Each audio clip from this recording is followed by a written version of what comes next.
وای دا ټول سامانونه به اوس د لندن د هغې جمالدارې نصیب کېږي دا خو مې په هغې پیرزو نشي میری د جلات خان کور ته روانه ده او د هغې کور ټول مال حال به د هغې وي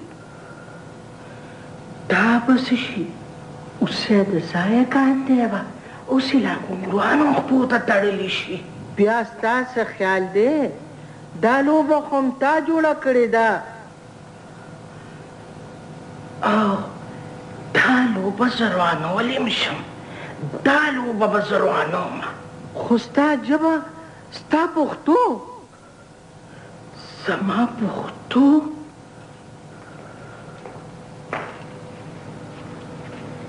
دا اوده ده دا څه کوم اوده کېده به نه عجزه د کله راسې راغلې ده نو لور راځي د پلار کاکاجي خو مې د بابا سره بار ناست دی او میر یې ورسرې ده ښه ته دا راویښه که او زه په کمالالدین پسې ځم ماماګانو چې مالا کم سړی راکړی او خو ډېر د کار سړی وخت شرالي فراموش یې دی او ما خپل سامان دغه فلیټ ته ورسو څه موده به هلته تېره کړو چې خپل ځای تیار شي بیا به دغه ځای نه شف شو سبا له به ځو که خیر داسې مه وایه کمالالدینه داسې مه وایه داسې ولې مه وایه تا څه اعتراض دی شرالي ما له جړا راځي جاړه ما ماماجي ما خو وایو چار چېرته وي نو مالودین خان زنده باد زما نه خپل ورور جدا کېږي توتي ګله Papa, this is very awkward. دا جنۍ څه وایي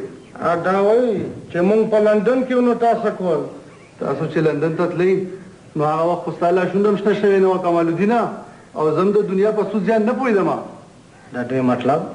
دا 40 کاله زما په خیال کې ته به څومره ټکلاسې کمالې وې لکه رسپندر وهڼې دي شپه ورځ به یې د خلکو سره جنګونه کول جنګونه زما نه هېر دی شیرالي زما خو یاد دي که نه اورپوټي والي را لاس ته وکړی او د دې موټه ډوکې مې لا تر اوسه ځای له نه دی راغلی Oh, دا خو ډېر ظلم دی پپا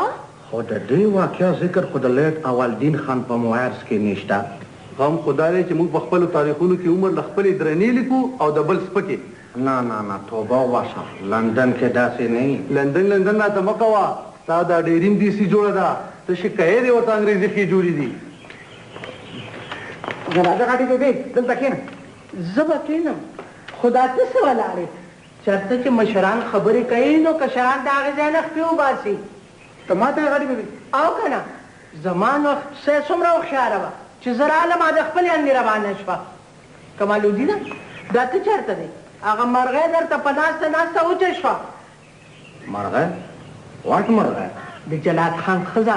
میریلی اختر راوړی دی ګوره چاچي زه تا مخکې هم شاک کړی ما ګوره ته مخکې هم پویه کړې تا خو زما په دې مخ حیا پرې نه ښوده خو زه اوس هم تا خپل بچی ګڼم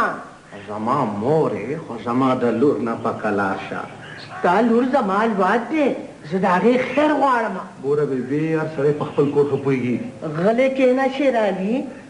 ته خو د پښتو په لاره ډو پوهېږې نه خبرې شوې ده او هغې دنیا خبر کړې ده دا ته د کومې دنیا خبرې کوې چاچي په لندن کې خو داسې نه لندن دې پرېږده دا د اولدین خان کلی دی او د هغه د کلي خلک خو به زما غاړې ته تیزندی واچوي تیزندی یعنی 302 آل رایټ یا 302 خو زم کول غواړم چاچي آخر زم پښتون یم که نه